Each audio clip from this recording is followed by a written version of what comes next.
Hello everyone, welcome to our channel political IR mentor.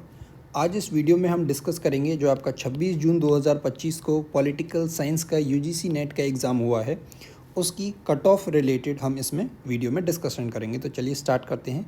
तो सबसे पहले हम आगे बढ़ने से पहले ये देखते हैं कि जो एग्ज़ाम आपका रहा उसका लेवल क्या था। एंड इसके लिए हमने अपने Telegram channel political IR mentor, जिसका लिंक आपको इस वीडियो के डिस्क्रिप्शन में दिया हुआ है, आप वहाँ भी जाके चेक कर सकते हैं। वहाँ हमने एक पोल कंडक्ट कराया था regarding the exam level. So you can see कि इसमें 1100 लोगों ने पार्ट लिया, जिसमें मेजॉरिटी का कहना था exam easy to moderate and then moderate. तो इस लेवल में जो आपका एग्ज़ाम है वो रहा है, ना तो बहुत इजी रहा ना बहुत हार्ड रहा, तो somewhere between easy to moderate ये आपका एग्ज़ाम का लेवल रहा। देन पेपर वन, अब ये जो आपकी जो कट ऑफ है ये सिर्फ पेपर टू की तो नहीं आएगी, मिला के आएगी, तो पेपर वन पर भी डिपेंड करती है। एंड पेपर वन को हम लास्ट ईयर के जो पेपर वन था उससे अगर कंपेयर करें तो इस बार स्पेशली जो डीआई की बात करें, वो स्टूडेंट्स ने बताया है कि क्यूमुलेटिव परसेंटेज कर बेस्ड डीआई था। तो जिन स्टूडेंट्स ने क्यूमुलेटिव परसेंटेज से इंडिविजुअल परसेंटेज अगर निकाल ली होंगी तो उनके लिए ये डीआई बहुत इजी होगा। अगर कोई स्टूडेंट नहीं निकाल पाया होगा तो हो सकता है उसके 5 में से 4 क्वेश्चन 3 क्वेश्चन गलत हो गए हों या वो क्वेश्चन सॉल्व ना कर पाए हों। एंड इस चीज़ का उनके ऊपर एक एक्स्ट्रा प्रेशर एग्ज़ाम में रहा होगा कि डीआई उनसे सॉल्व नहीं है, डीआई हार्ड जा रहा है। तो जो आपकी कट ऑफ है वो कई फैक्टर्स पर डिपेंड करती है। पेपर वन में कुछ क्वेश्चन ऐसे भी थे जो प्रीवियस ईयर क्वेश्चन से बेस्ड थे। देन पेपर टू की अगर हम बात करें तो अगेन जैसा आपका 18 जून 2024 को एग्ज़ाम आया था जो कि कैंसिल कर दिया गया था, थोड़ा उस तरह का पेपर इस बार देखने को मिला है। क्रोनोलॉजी के क्वेश्चन, मैच द फॉलोइंग, मतलब अगर कंसेप्ट और फैक्ट, कॉन्सेप्ट वर्सेस फैक्ट की ये जो डिबेट है ये हर बार रहती है एग्ज़ाम में। ऐसा नहीं है कि पेपर हमेशा बिल्कुल बैलेंस्ड आया हो, 50% कॉन्सेप्ट्स एंड 50% फैक्ट्स।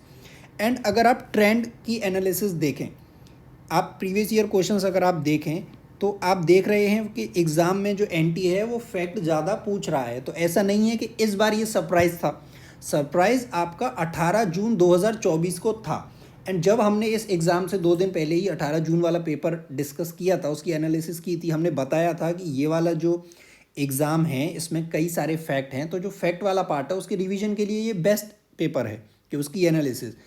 एंड उसी से रिलेटेड आपने देखा सेम क्रोनोलॉजी इस एग्ज़ाम में भी देखने को मिली, चाहे वो सुप्रीम कोर्ट के जजेस की हो, सीजीआई की, chief election commissioner, CAG related question, vice president की क्रोनोलॉजी, लोकसभा के स्पीकर्स का टेन्योर, यूएन के सेक्रेटरी जनरल रिलेटेड क्वेश्चन भी था। तो इस बार फैक्ट्स ज़्यादा हैं। एंड क्वेश्चंस की बात करें तो जैसे ये क्वेश्चन आप देख लीजिए, इसमें हो सकता है सारे आपको ना पता हो, but NAFTA, ASEAN and APAC ये आपने पहले देखे हुए हैं। देन सार्क कब, तो इस तरह से पेपर में बहुत इजी क्वेश्चन भी थे, direct previous year based questions भी थे।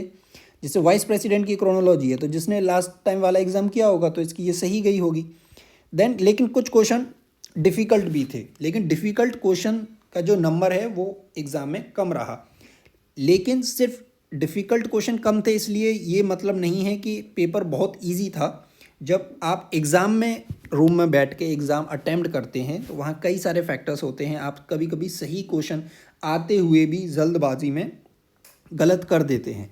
तो वो तो जब आपकी फाइनल आंसर की आएगी उसके बाद ही सही कट ऑफ का आइडिया लगाया जा सकता है। बट एज ऑफ नाउ जो आपका क्वेश्चन पेपर है जो हमने डिस्कस किया था लास्ट वीडियो में, आप जाके देख सकते हैं, उसके बेसिस पर अगर हम बात करें तो हम एक थोड़ा बेसिक आइडिया कट ऑफ का लगा सकते हैं।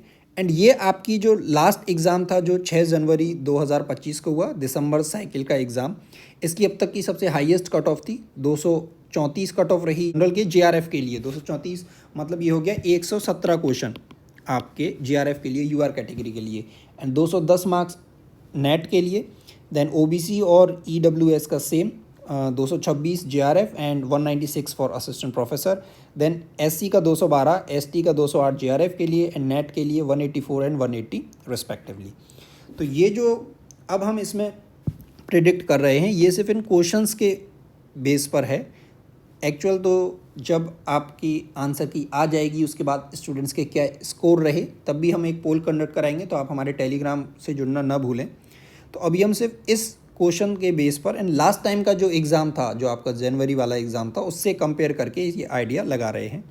एंड आप ध्यान रखें कि ये जो है सिर्फ एक्सपेक्टेड कट ऑफ है, तो कट ऑफ जो हम बताएंगे उससे ऊपर भी जा सकती है या थोड़ा नीचे भी जा सकती है, तो इसीलिए ये एक्सपेक्टेड है। जैसे इलेक्शन रिजल्ट में आप देखते हैं जो एग्ज़िट पोल होते हैं वो ज़रूरी नहीं है कि हमेशा सच हों, तो उसके लिए आपको बहुत पैनिक भी नहीं होना है। तो हम डिस्कस करते हैं। तो आरएफ के लिए यूआर में जनरल कैटेगरी में 116 क्वेश्चन प्लस माइनस 3 क्वेश्चन, तो प्लस माइनस 3 से जो आपकी रेंज बनती है ये हो गया 113 क्वेश्चन से लेके 119 क्वेश्चन तक आपके कट ऑफ जेआरएफ के लिए जाने के चांसेस हैं। हो सकता है इससे ऊपर चला जाए, मे बी, बट अभी एज ऑफ नाउ इतने चांसेस। अगर इस रेंज के बीच में आपका क्वेश्चन सही हैं होते हैं तो आपके चांसेस हैं कि आप जेआरएफ क्वालिफाई कर जाएं। देन नेट के लिए 104 question plus minus 3। Then EWS and OBC का सेम ही रहता है लगभग, तो 112 question for JRF plus minus 3, so ये 109 से लेके 115 क्वेश्चन तक हो गए। Then 97 question for NET. And then SC category की बात करें तो 105 जेआरएफ के लिए एंड नेट के लिए 91। एंड देन एसटी कैटेगरी के लिए 103 questions for JRF and 89 questions for net. तो ये जो कट ऑफ है ये आपकी लगभग जो दिसंबर साइकिल का एग्ज़ाम था लास्ट ईयर का उसके सेम ही रहने के चांसेस हैं अभी तो।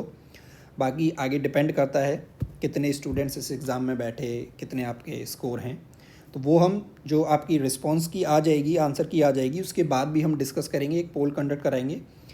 तो अगर आपका ये जो कट ऑफ आपको बताया गया है इससे बहुत ज़्यादा कम स्कोर है, सपोज़ 90 आपके क्वेश्चन सही हैं सिर्फ, तो डेफिनेटली आपको नेक्स्ट साइकिल के लिए प्रिपरेशन करनी पड़ेगी। तो आप अभी से अपनी सीरियस प्रिपरेशन स्टार्ट कर दें। एंड आपके 120 क्वेश्चन सही हैं तो भी आपको कोई वो नहीं है, आपका जेआरएफ जो है वो कंफर्म है। जो एक रेंज में है उनको एक थोड़ी क्यूरियोसिटी या एंग्जाइटी रहती है and it is normal, very normal, हर किसी के साथ ये रहती है। तो आप वेट करिए, बहुत ज़्यादा टाइम नहीं है आंसर की आने में। सो थैंक यू, एंड इस वीडियो को लाइक करें, शेयर करें, एंड आप हमारे टेलीग्राम चैनल के भी ज्वाइन कर सकते हैं जहां हम प्रीवियस ईयर क्वेश्चन के बेस पर फ्रीक्वेंटली क्विज़ अपलोड करते हैं। So thank you and good luck.